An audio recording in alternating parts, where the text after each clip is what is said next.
do all the stuff that you hate when people don't do for you, pay on time, have a relationship with them, be respectful of their schedule. Don't jam them on a job with 5 other people so they're tripping over each other. Organize your job, organize your time frame.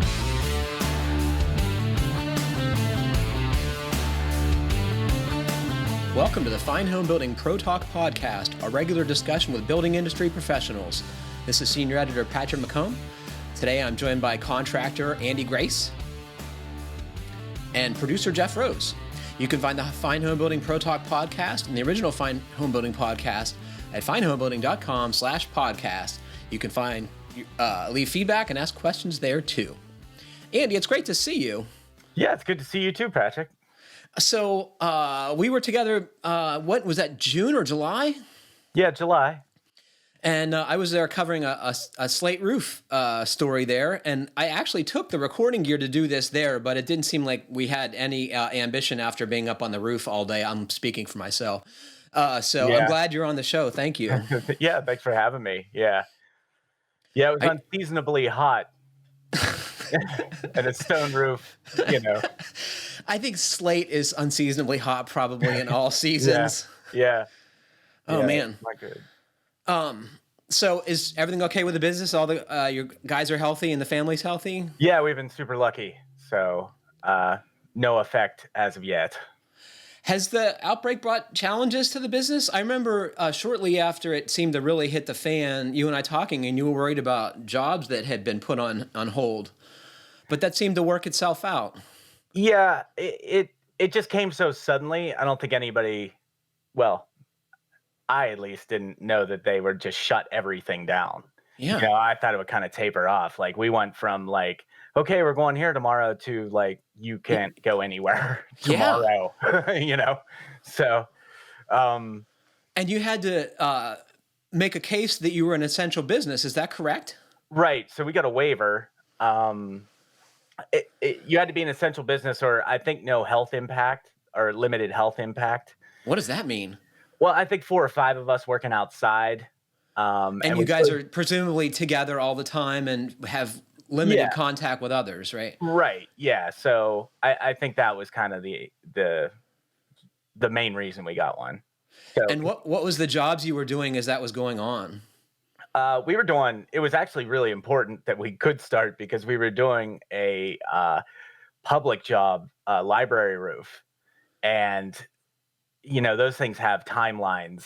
We had grants expiring. We had bonds expiring, Well, and books can't get wet. Let's fundamentally. Right. Yeah. So it was an awesome first public job because we were all scared to death from, the get-go. But, we got lucky and it worked out. So.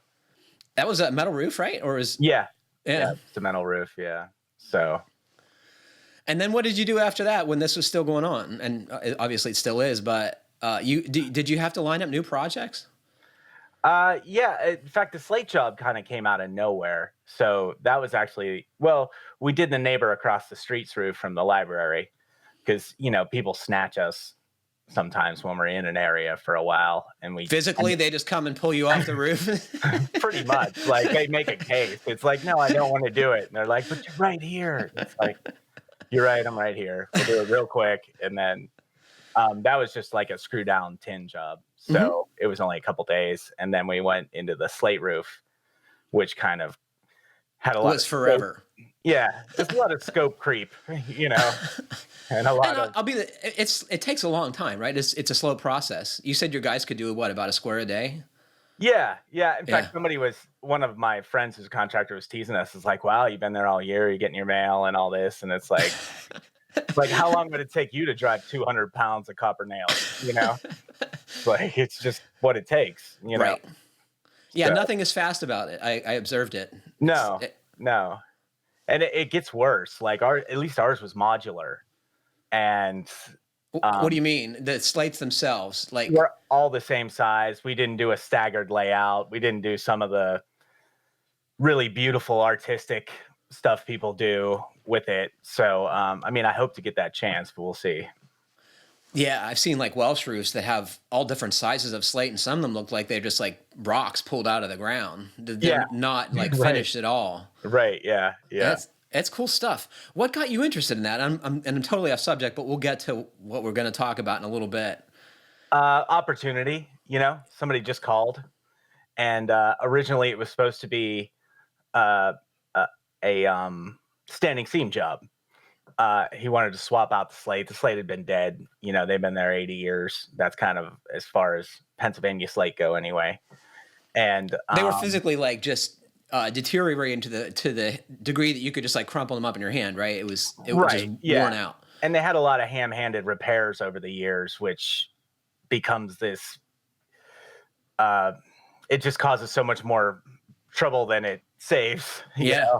You're not supposed to ever walk on slate. So once you start walking on it, then you kick them loose, and then first you do 100, then you do 400, and now we're up to like 2,000 we were going to replace, and it's like, so, but the customer just loves slate, and, he asked for a price on slate, and I always wanted to do a slate job. So, it just worked out. He decided to go for it. So did we. That's cool. Yeah. So I can't wait till that's an article, and that's coming soon, folks. The end of this year. So, and you'll be seeing that too very soon, Andy. Oh yeah, cool. Yeah. I always look forward to my sneak peek. It's still exciting, right? Oh, absolutely. Yeah. Because I send you like two pages of Word, right, and then it comes back and it's all designed and it's beautiful and it has all these pictures and I put that in the editorial maker 5000, dude. I just dropped that in there, and the thing comes out the other side. It's pretty incredible. Take it, and here we go. So, what was your first construction job? You've been at this a long time now. Yeah, when I was 16, I mowed grass for a local contractor, Ron Queer, who had a big job and worked in some of these nicer houses around here. And when summer came, he had me come on as a laborer, gutting a 19th century home in Ligonier, right on Main Street. You were pulling plaster out of this old house. Plaster, and it was a high-end home, sadly, so it had wool insulation, which is the worst thing in the world. It was horrifying. Like, I will take black Pittsburgh, coal dust any day. This is literally the itchiest thing on earth. Really? So it's lamb's wool, or is it's wool and like a name for some other horrible material? I mean, that was, 30 years ago, but I'm pretty sure it was wool because it stunk like sheep, rancid lanolin, which is like one of those smells. Like I can smell it right now. It's so terrible. And it was a summer like this where it was like 100 degrees every day. It was horrible. So did you like this work despite the horrible thing you were doing? Kind of, I mean, it was fun. I like being with the guys. I like the social aspect of it. A couple guys older than me that we were in school with were there. And the boss was great. I still had to mow his grass after work, but it was, a great job. And you did that in summers for him ongoing then? One summer he got sick and scaled back, so I caddied at a golf course off and on. And then my uncle has uncle by marriage has a construction company and did a lot of architectural millwork and windows, doors. So I kind of started backwards. So I went from like just gut job to like super high end trim work and these beautiful homes, And you got a degree at Penn State, right? And yeah. Was it agriculture? Am I right in that recollection? No. Although we were in with the ag students, I was I had the foresight to get a BFA. So you're an artist. Well, you are an artist. Let's be honest. Yeah, I mean, yeah. In a way, I was at a time, So. And then you got out of college, and you probably found it was difficult to find a job in your chosen field, right? I'd already given up. I never wanted to work in my field, I guess. I went back with Chris and worked with him for a while. And that was great. And then everything was back here, and my wife and I met, and we moved to Pittsburgh because we could afford a house in Pittsburgh. So we bought a house in Pittsburgh, and then I joined the Carpenters Union because It was close. I didn't want to Yeah. drive back to Ligonier every day. And did they train you for what you had to do there? Absolutely. Yeah. They had I believe it was a week a quarter. We went to school, and I think they built a new training center, but back then it was like the abandoned Neville Island High School. That sounds horrible. Yeah, it was a terrible drive in, because I don't know if you've ever been there. I had a Jeep, CJ with no roof. It'd be driving past. So there's like Royal Flush Porta Johns, and then there's the Dow Chemical Company, and then there's like a dog food plant, and then there's so it was these smelly. For those of you who don't know, Neville Island is this industrial island in Pittsburgh, Yeah. right? And it's always been a chemical industry center, right? Yeah, Yeah. yeah. And so what were you doing for the Carpenters Union? We did heavy forms. For So- bridges and stuff? No, that's heavy highway. I was building trades. So the one project I did, we did a 10-story building at CMU. And did you like that work? Yeah, I did. It was cool because it was really hard, like really physically hard. We did Simon's panels, which are pre-made forms. There's steel frames. And they're huge, right? They're 2x8 typically. And they weigh like 80 pounds. Yeah, that would kill you. Yeah. Yeah. I was as strong as I've ever been, it was, but it was a great job just to see work that big. Like we started 2 or 3 stories underground and built the building up out of the ground. And then there's not much for the concrete crew to do after that, except Fill it. Yeah. Once we get above grade, then we do the decks, but that's finishers. That's not really what carpenters do. So, And do you miss that, or what made you give it up? 9/11 hit, and they stashed me for as long as they could. And then there just wasn't anything to build. There wasn't anything to bid. So they laid me off, and I went to work for a childhood friend of mine, Jason Jones, who has a construction company. Oh, that was residential work or commercial? Yeah. Residential. A lot up at Seven Springs Resort, which is a ski resort near me. And then how did you start your own business? Jason and I, even though we're still great friends and we talk a couple times a week, it was like we were both alphas, so we were always at each other's throat. And, Yeah. So it Partnerships have to have a partners, right? It's like if you have the same person, it's not.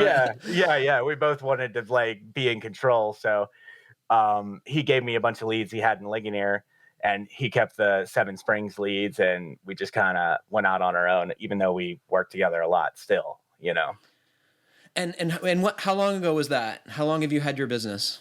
That was. It kind of happened twice. So, I've been in business for like 18 years. Mm-hmm.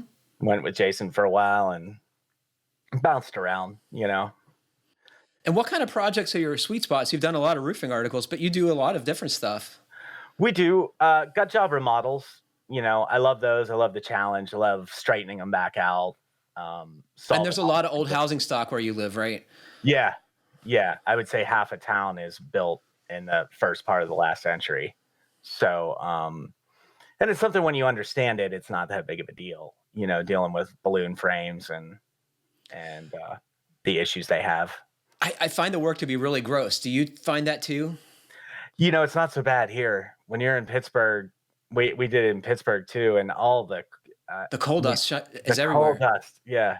6-8 inches of coal dust on every floor joist, and it's unbelievable. Yeah. So can you imagine what the city was like in the days when that stuff was accumulating? It just blows my mind. I know. Even way back, like my both sets of in-laws are from Pittsburgh, and mill families grew up in Homestead Park in Oakland. And my wife's grandmother says it was like a point of pride to wipe your windowsills every day. Like you had to have clean windowsills because of all the fly ash, and that's in the 60s. Like that's not 1918, right? So. One of my coworkers at Habitat for Humanity, he grew up in the area too, and he said then in the summertime he'd sleep on the porch on their glider, right? And you'd wake up and you'd have this layer of grit in your eyelids from the particulates that would settle out of the air on your face. Yeah, right. Yeah. I mean, Yeah, we've all heard those stories, but I guess that's what you had to do, right? You Yeah, either that was worked the for a jobs. mill Yeah. or supported a mill. Yep. So how many employees do you have now, and like what do they do for you? There's 5 of us. I kind of have a guy we call the old man who is like our superintendent, foreman, kind of handles the guys day to day. And then everyone we have is a journeyman carpenter. We don't have any laborers because they don't exist, basically. I mean, I've been trying to hire labor for a decade. And, Wow. So can you hire people who just don't work out, or there just is nobody available? I've had the things that boggle my mind. I've had kids show up for like a day or two and then just ghost me forever. And I'll reach out to them like 4 or 5 times. It's like, it's cool if you never come back, but I owe you money. Like Right. money you earned, never hear from them again. That's really weird. What happens, you figure? I think they just realize it's hard. It is hard. Yeah, maybe it's hard. It's hard. I mean, but we're not crazy. You've worked around us. We're not crazy. I mean, we're safe. We're reasonable. Yeah, and I think you have the right kind of clients that you can charge enough that you can do a good job, and your guys don't have to take risks and do stupid stuff, right? That's part of running a good business. Right. Yeah. I mean, you have to allow for that because it's a bad time. I've always been impressed with your willingness to take on new types of projects. What I see about you that's different compared to other folks in residential construction is you do your homework ahead of time. And I always hear you talking about the resources you've consulted when you're taking on something new. And you get training for your crew before you tackle something else. Do you think this training helps things go more smoothly in your experience, or is it a mixed bag? I think absolutely. We've never had a negative experience with the training. When we started with the standing seam, we went to the supplier who was actually making it. And they did a 2-day event for us. They had a lot of support. That's to say, though, that's not every supplier. So you kind of have to root those guys out. And when you're starting something new, it's great to have a sales rep who is an installation expert. Yeah. So you could call with something weird comes up and they'll have an idea what to do. That support's invaluable. The last training we did, and that was free, so a lot of these are free. So I'm not sure why everyone doesn't do them. I mean, free in the fact that they've provided meals and everything for us, So the last one we did was paid, but that was also accredited. So all the guys have their certificates through the I can't Slate remember. Roofing Contractors Association, is it called? Yes, SRCA, right. Yeah. So, and that was great because Slate is so much about feel. It's really simple to put it on, but nailing is critical. And it's just easier to have somebody who's done it since the 60s say, no, that's too hard. Because we were over nailing them. And as carpenters, we're trained to make things tight, right? And you don't really want to do that with Slate, correct? Right. And Slate has more plasticity than you would imagine. You can actually draw them tight and put a little bow in them, believe it or not, before they'll split. And that is super dangerous when you're installing them because they're eventually going to fall out. Yeah, sure. And it's going to be when everything's torn down and it's going to be a nightmare. So just having that feel, knowing how to tap them, knowing how to make sure everyone is perfect, knowing when you have to tear them out. You can't figure that out with internet videos. Do you worry that craft is going to go away with so few installations and people willing to do that work? I think it has. I think we're on the other end of the swing when it was the roofing, with some notable exceptions. There was wood roofing and there was slate, right? And now we're coming to this point where, I mean, it's really an emotional decision somebody has to make. It's just something they love and they want it on their house. Yeah, we could keep water out of your house, with 20 or 3 tabs, but it's just if you want it. Now, I do see it in some resident or some commercial places are doing new construction with slate. So I see colleges. That's the only place I've seen it in churches, right? Yeah, country clubs, churches, places like that. So, but I think there's just enough guys who do it that I don't think market pressure goes one way or the other. I think there's plenty of guys to slate for the amount of slate roofs there are. And I think there'll always be repairs. There'll always be someone who needs to do Sure. it. And then, of course, we're preserving it for generations with the articles. So somebody will We have to always know figure how out to how do we it. can teach people how to feel the nailing process, though, as Right. you point Yeah. out. Well, as Joe said, our instructor, when you want to give it that last tap, don't. You know. My art director, Rodney, when he read that, he's like, that's the best pull quote ever. Yeah. Yeah. Joe's been around. He's been teaching this class for a long time. So It's funny, I was introduced to that book when I was in my very early 20s, and I don't know what appealed to me about it, but it's just such a freaking cool thing, I would say. yeah. It's a great book. It's how you do it. We could have gutted it through with the book. I probably would have had to come back and put a couple hundred slates back on in a year or two, but Boy, that tells me that training was way worth it, man. Yeah. Yeah. I mean, some might still break. It is a stone. Yeah. So I prep for the customers for that. I think that's part of the pitch, right? Is you tell folks that this is something that's going to require attention probably every year or two, right? Yeah. And there's an expectation that there were some installation mistakes made, or again, they're stone. You could hit a grain in them and they can break in a couple years, but they're easy enough to slip in. So I was delighted to see how repairable it was, because people have this perception that it's not, but that's not the case at all. No, I think it's the easiest roof to fix. There is. Yeah. So do you do marketing to attract customers, or is it strictly word of mouth? I've never done anything that worked. We've tried a lot of things. It seems like word of mouth. I don't know how certain people find me, but we haven't run out yet. Uh-huh. Do you think it's more difficult to find good customers and interesting projects in a rural area like where you are? Not now that I know how to differentiate. Like I can tell if I want to work with you pretty quickly after I meet you these days. How do you know that? I could just tell. There's all kinds of people out there, and there's great people I can't work with, and there's it's just I could tell. I can ask some questions and tell where you're at. I mean, we have people call us and they're like, and I'm going to be up on that roof with you the whole time, and it's like, no, you're not. Yeah, no, most ridiculous thing I've ever heard. It's going to injure me or one of my guys. Like, oh my God. And we get people who call and set appointments for me, which is awesome. Like on voicemail. Like somebody will call and be like, I'd love for you to stop by tomorrow at 11 a.m. and we can discuss my project. It's like, do you even call those people back? I don't listen to the voicemail till a week after the, meeting. So I feel like at that point, there's no reason to call back. Right.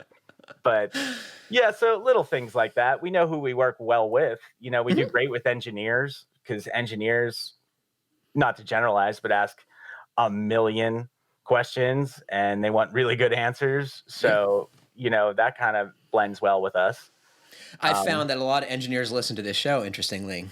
Oh, yeah? Mm-hmm. Yeah, that makes sense. A lot of Fine Homebuilding readers, too. And they come up to me in trade shows, and I can always tell. Yeah, right. But they're great. They just want what they want. They want good answers, and, And they ask good questions. Yeah, absolutely. Yeah. So you're an electrician, plumber, tile setter, and I say this because I've seen you do all these things. You roof with tile, shake, slate, standing seam. You've become an expert on copper work. You do masonry. You're a gearhead. You fix your own cars and hot rods and stuff. How did you learn all this stuff? And how? Necessity most of the time. Like when we were starting out, when you're small, you can't get good subs. They don't want to deal with you. They're dealing with guys, understandably so. They keep them busy all the time.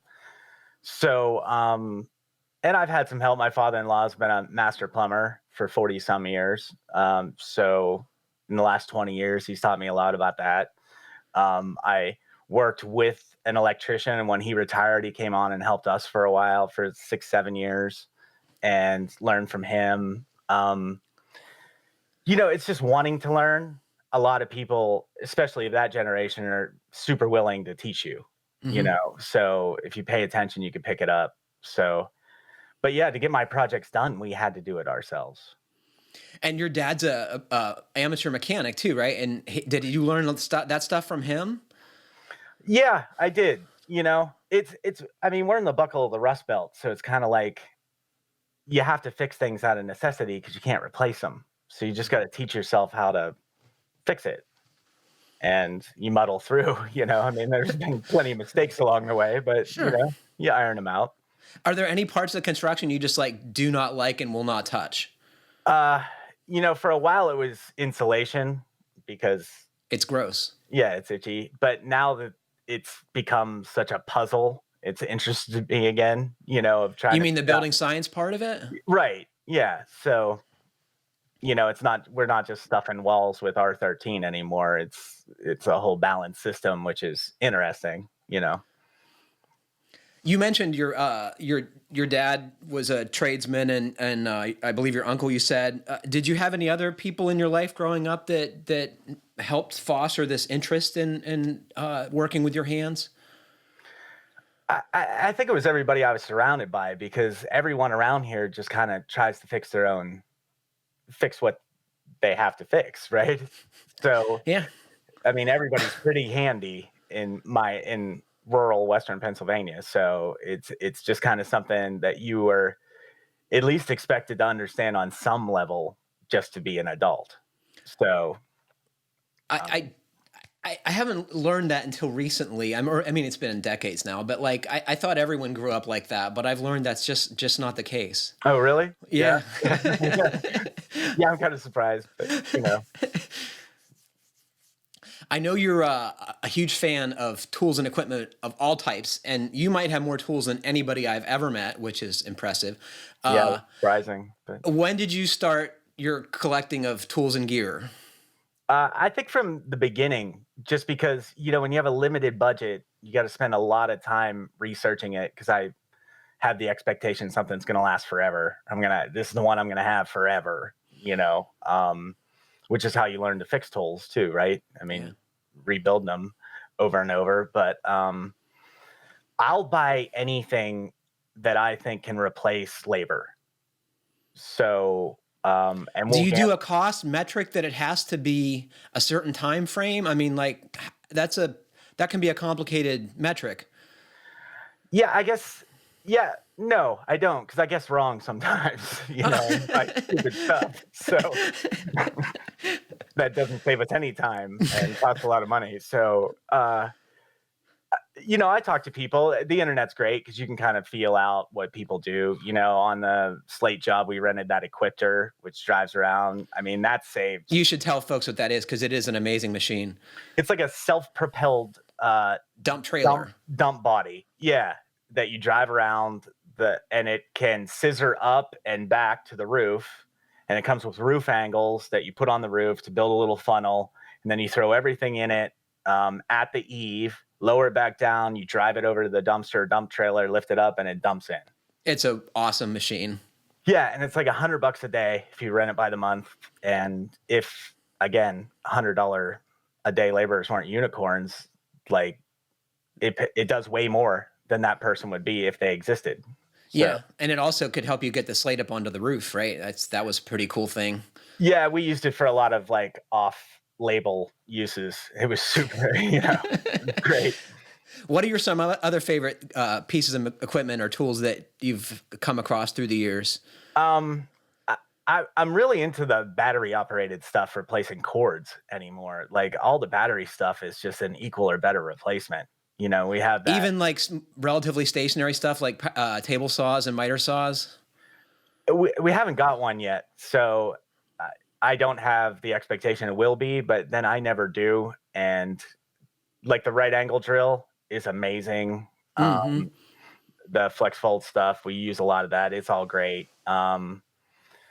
We just bought something that was, a sander. So as dumb as that sounds, to have a 5-inch palm sander that's a battery operated is fantastic when you're sanding fascia. Yeah. And it allows you to sand stuff without making it a huge production too, right? Yeah. You just grab it and, up the ladder. You're not all tangled up and, So I'm trying to think of what other things that we love and use all the time.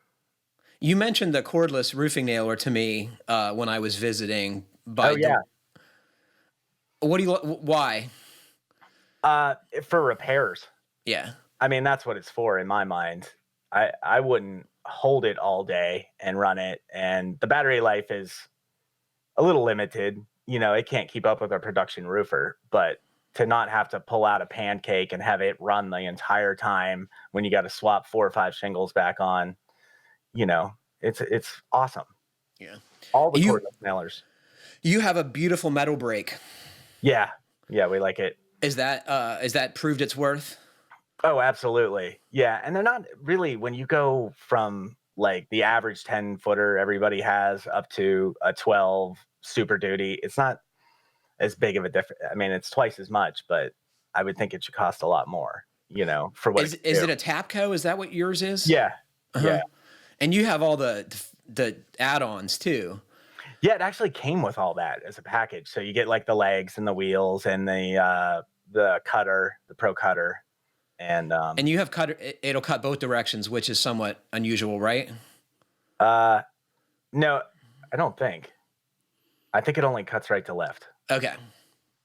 Yeah. You can cut things to width and to length. We have that decoiler, which is part of that, which is an add-on, So yeah, that stuff's great. I mean, you can make anything. You can bend anything.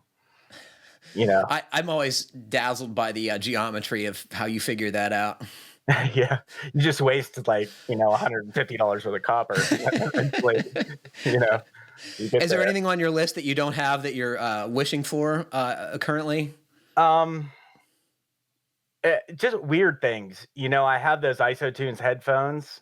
And the stupid strap around the back, like I love them, except I always get the strap tangled up in everything that's like around the back. So now they have single ones. Like that seems super cool. That's a Christmas gift if I ever heard one, brother. I know. Hopefully my wife tunes in, right? And I think we're just going to try to get a lot more things. We've kind of gone with the DeWalt platform, so I think we're going to keep filling in. They have a barrel grip jigsaw, which looks awesome. A little half horsepower router, palm router. So I think we'll just keep filling that out. Have you gotten the heavy equipment bug ever in your life? We've had heavy equipment in the past. I have a skid loader now and a bunch of attachments. It's kind of relegated to being a forklift at this point, but it's super useful for that. We buy a lot of stuff direct from the factory and we have to unload tractor trailers. So, and you have a track machine. It's a track machine, right? No, mine's on tires. Yeah. But they're foam filled just so we don't run over it because we have a lot of nails and stuff, Can't imagine that. Yeah. Right. Tires for that thing all the time. Right. Have you tried other machines and why did you get rid of them? For one summer we leased a mini Traco because they were putting sewer into a bunch of local places, and we put like 40 sewer lines in, sewer taps, because that's just what was going on that summer. We kept the skid loader. So, so some heavy equipment. We've had bigger dump trucks. It's just, I don't know. They need so much maintenance and they're so expensive. And, I don't want to be an excavator. We have a great guy who's an excavator who comes and does everything for us. So, yep. Do you finish your own concrete and do that work? I try not to. My dad was a cement finisher and, he's down to one knee now, one natural knee. So he's not supposed to kneel on it. So he's kind of given that up. So I did a lot with him, but we've kind of let that go too. And because again, now we generate enough work to get good subs. They pay attention to us and we generate enough revenue for them that they come when we call. So How do you get those things going, man? Like, there's a lot of people out there who have difficulty getting good subs. How do you find them? I think kind of warring through it yourself makes you know what to look for. So they're kind of easy to pick out, and I was never afraid to like walk onto somebody else's job and check out their stuff, I mean, but especially on a big job, by the time they realize you're there, it's like, oh yeah, we'll see you later, and you're gone. I just want to see if I could steal your plasters, right? So, Yeah, and you have to know what you're looking at. Like, you have to know whether it's good or bad work from the get-go, so I think your understanding of the subtrades is probably helpful in that regard. I think you'd agree. yeah, and, do all the stuff that you hate when people don't do for you, pay on time, have a relationship with them, be respectful of their schedule, don't jam them on a job with 5 other people so they're tripping over each other, organize your job, organize your time frame, give them lots of lead time, and understand that just like you, everything goes wrong. Like, sometimes it rains for a month and they're behind, so you got to be able to adapt to that too. And And in that regard, it brought me to another point. Like, what happens when you have a client that's just completely unreasonable, either because they're upset the schedule has been compromised because of weather or some other unforeseen factor? Like, how do you deal with that? uh, typically not really successfully. I'm not sure, because I mean, how do you reason with Reasonable people. unreasonable people? So you just kind of suck it up and get done and don't agree to any extras and throw the change order book away and just, Get done. yeah, keep your head down and get out, and warn your friends, because they'll be calling them next, Have you ever had like a bad feeling that you didn't pay attention to and then regretted it with regard to hiring a client? Absolutely. Yeah, because I'm always like, if we're not booked months and months out, I'm always terrified that we're all going to starve to death, Yeah. So we've always, when I quit taking jobs out of imagined desperation, it's shocking, at least to me, to no one else, I guess, how much smoother it went, And now we're all my age, right? We're all 40 something. So the guys don't mind a week off here or there to catch up with work around their homes or Yeah. take off camping with the kids. So when I took my foot off the gas, everything started working out a little better. That's interesting. I'm sure you pay attention more to those little voice in your head now. Oh yeah, absolutely. Yeah, and probably don't give people a fair chance sometimes, but There's a lot of work, right? there's a lot of work. Yeah.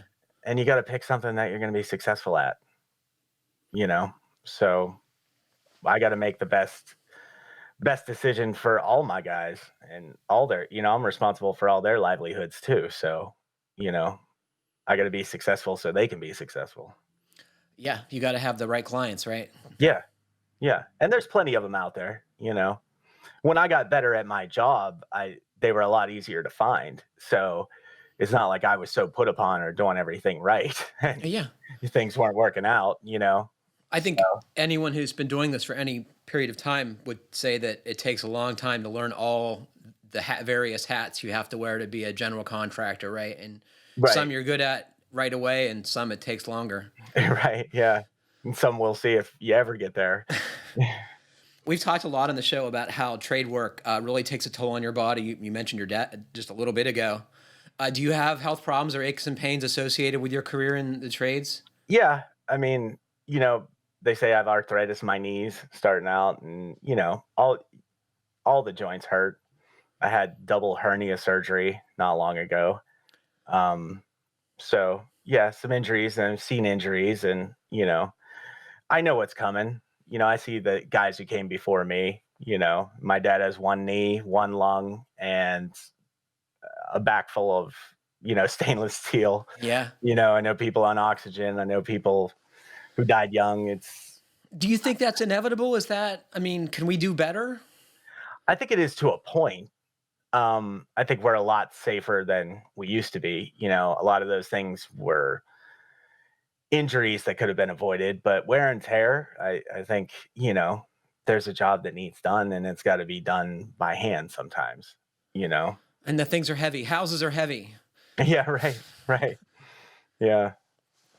Given the health risk, would you want your kids to take up a career in the trades or work for your business? There's a lot to trade off. hopefully by then things will be even better, or maybe medical care will be better, Hmm. therapy will be better. But yeah, I'd like them to do whatever they want. The tangibility of the whole thing is always what appealed to me. The puzzles and the tangibility, like you solve a problem, and then there is there is the physical solution. You look over your shoulder, and there's the wall you built, or there's the roof you put on. So, the more abstract things, I don't make sense to me, I guess. Do you think that that's you know, your background in the arts has made that part of your satisfaction from your job as a contractor? I don't know. I don't know if it's a personality type. I don't know if that's why I did sculpture. I mean, I was a 3D guy, so I did sculpture and ceramics. So it's not that far away from Yeah, yeah. what we do now. So I think it was probably just more nature. Hmm. Uh, all right, this is my favorite question of the whole show. Okay. Can you tell me about your own house? And do you have any lingering problems there that you're either happily or unhappily ignoring? Oh, wow. Yeah. No, it's the cobbler's shoes for sure. This will be the one that this would be, if you ask my wife this, it'd have to be like a 5-part episode. It's like, there's a lot of, it's why I have people on my crew, like when things are finished, they have no more potential. So there's a lot of things that are at like 97% done. And you live in a pretty small house. We have 5 kids? 4 kids, 3 bedrooms. So every winter it's like, oh, maybe we'll be slow this winter, and I'll build 2 more bedrooms and a bathroom in the attic. And then something comes up and we're not slow. And maybe this will be the year. So I've done a lot of the unsexy stuff. Like we had to replace the water line, sewer line, all that kind of stuff. So, And when that stuff happens, do you say, really? I have to do this at home? well, the water line went when we got home from the hospital from my hernia surgery. God. My wife was 6 months pregnant. So it was like I wasn't allowed to lift the water bottles we used to flush the toilet for 2 days until a couple of my friends came and helped us dig it up and replace it. Oh my God. So yeah, that was actually pretty funny because it was so ridiculously bad. But Your house is old, right? It was built turn of the 20th century, right? 17, yeah, I think. Yeah, 1917. Yeah. So And it's balloon framed, yeah, like a working class house, right? yeah, Yeah. typical. Yeah. We're finally, so 9 years ago, I started making new doors for our kitchen, and I finally got them. Like, I finally gave up, and Jason, whom I mentioned before, I just dropped him off at his shop, and I'm like, you got to paint these. Like, they need a little more sanding, a little more painting. Just paint them and I'll pick them up. And like, whatever you won't finish, I'll come to your house and do that, because it's just hard to pay attention to your own stuff. Are they in now? No, they're at his shop. But I mean, I just dropped him off Saturday. Oh, okay, okay. I So, was assuming this was months ago. no, Jason I'll have him back in a week or so, a shorter than average lead time is my guess. What's the next thing on the list then after the cabinet doors? It's definitely the bedrooms upstairs. We got to get started on that. Everybody's getting older. So we need some more bedrooms or a bigger house, but I like where I live. So Do you ever think about building new or working on something else? not really. I would say like when the kids move out, maybe we would downsize, and, I'll build that like 900 square foot timber frame house I always wanted to build. But, by then I'll be too old and tired and, you know, Infirmed. yeah, yeah. It'd be easier just to buy a single wide on like a really nice Right. lot, get on And live with in it for it. 20 years and forget about Yeah, it. right. Yeah, right. When I leave, they can burn it down. It'll be over. So, Oh man. So what's next on the business side projects? What do you got coming up? we're kind of flirting with doing another kind of big job on a house from the 20s, a really neat house. We might do rework their tile roof, which, Because the slate wasn't heavy enough. yeah, right. Yeah. Well, they're little tiles, thank goodness. There's only like 25,000 that need to come off and go back on. But Yeah, so that we usually pick up like one kitchen. Everybody who calls me in the summer for a kitchen, I'm like, just call me in October, November, talk about your kitchen. So we usually pick up a kitchen or a bathroom. Um, yeah, along those lines. Do you have obviously friends who do work for you, and you guys probably barter? Like, what do they want you to do when you have to help them out to pay back a favor? I don't know. Because pride. This is what we've just started this because I think pride has prevented it so far. And then like Jason was telling me, like his wife would call contractors like where he lives and like, can you just come over and do this? And then they find out it's his house, and it's like, no, we're not going. No, we're not. So I think we'll see how it goes. Hopefully, hopefully it becomes a good barter system. But I think that's great, and yeah, especially if you can get people to do the stuff you don't want to do. yeah. I mean, I don't mind spraying the cabinets, but I know I'm never gonna do it. So you just gotta give up. Thanks so much for being on the show, Andy. It was really a pleasure talking to you as thanks always. for having me. This was a lot of fun. Anything you want to tell our listeners or ask them?